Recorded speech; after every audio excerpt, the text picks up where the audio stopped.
Hi there, Starscream back, and this is going to be something a little bit different. Last year about this time I did my top 10 favourite or best Transformers. Now I thought I'd turn it on its head.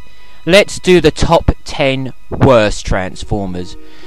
There's a lot of them out there. This actually proved to be more difficult to do than the top 10 best. That's how many bad Transformers there are. And remember, this is based purely on the transforming toy and how it relates to others. Not the character, not the show, just the toy.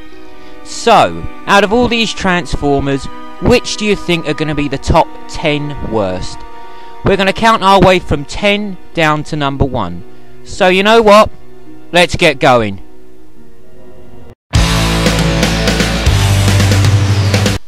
Oh dear. Armada Sideswipe.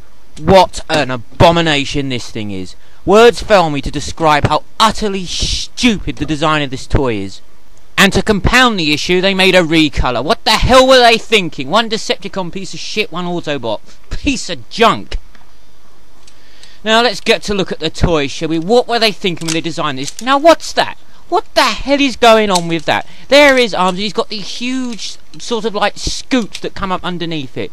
Completely and utterly useless. And his head, it just moves backwards and forwards. It looks like he's some sort of duck or a swan going to gulping in air.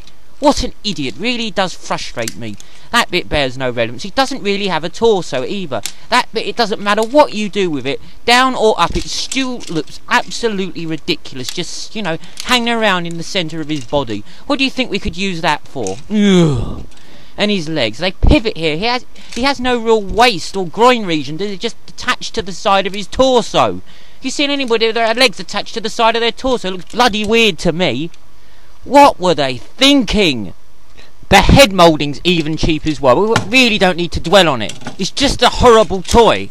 Really, I can't think of anything that makes him worth having. Okay, so we should put him into his Alt mode, to be fair. He's a fiddly little bugger because the things keep popping out because the springs are really frustrating. But if you're willing to persevere with it, which I can understand if you're not, he makes an okay car. And that's the reason why he's number 9. I was going to put him a hell of a lot lower. It's a shame because, as I said, the Alt mode as a car isn't too bad. In my opinion, it's a real waste of a namesake and a potentially good character to be redone in an Armada. But apparently we like missing things like that when we're Hasbro, don't we? So this is probably the best thing I think you can do. If you've got the set, make one of them the goal and one of them the ball.